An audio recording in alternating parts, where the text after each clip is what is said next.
ভেনেজুয়েলার উপকূলে দ্বিতীয়বারের মতো একটি তেল ট্যাঙ্কার আটক করেছে যুক্তরাষ্ট্র। প্রেসিডেন্ট ডোনাল্ড ট্রাম্পের নির্দেশে জারি করা সম্পূর্ণ ও সর্বাত্মক অবরোধের অংশ হিসেবে এই পদক্ষেপ নেওয়া হয়েছে বলে জানিয়েছে ওয়াশিংটন।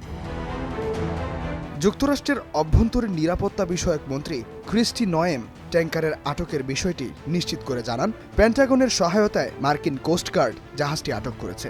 ভেনেজুয়েলার তেলবাহী ট্যাঙ্কারকে মাদক সন্ত্রাসের অর্থায়নে ব্যবহৃত বলে দাবি করেছে নয়েম।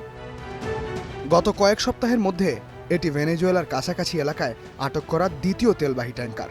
গত মঙ্গলবার ভেনেজুয়েলায় প্রবেশ করা ও দেশটি থেকে বের হওয়া সব তেল ট্যাঙ্কারের উপরই অবরোধ আরোপের নির্দেশ দেন ট্রাম্প।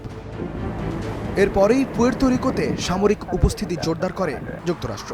সেখানকার ঘাঁটিতে জঙ্গি বিমান সহ সামরিক সরঞ্জাম ও সেনা সদস্যদের জড়ো করা হচ্ছে। মোতায়েন করা হচ্ছে যুদ্ধ জাহাজ সহ যুদ্ধে ব্যবহৃত উভচর বাহন। এদিকে জ্বালানি তেলবাহী ট্রাঙ্কের জব্দের তীব্র নিন্দা জানিয়েছে ভেনেজুয়েলা। এক বিবৃতিতে দেশটির ভাইস প্রেসিডেন্ট ডেজলি রদ্রিগেজ বলেন, আন্তর্জাতিক জলসীমায় একটি বেসরকারি তেলবাহী জাহাজ ও এর ক্রুদের আটক করাটা জলদস্যুতার শামিল। এ বিষয়ে জাতিসংঘ নিরাপত্তা পরিষদ সহ বিভিন্ন সংস্থা ও সরকারের কাছে অভিযোগ দায়ের করা হবে বলেও জানান তিনি। যুক্তরাষ্ট্র ভিত্তিক সামুদ্রিক ঝুঁকি ব্যবস্থাপনা সংস্থা ভ্যানগার্ড বলছে, আটক জাহাজটি পানামার পতাকাবাহী। এটির নাম সেঞ্চুরি। ক্যারিবিয়ান সাগরের বারবাডোসের পূর্ব এলাকা থেকে জাহাজটি আটক করা হয়।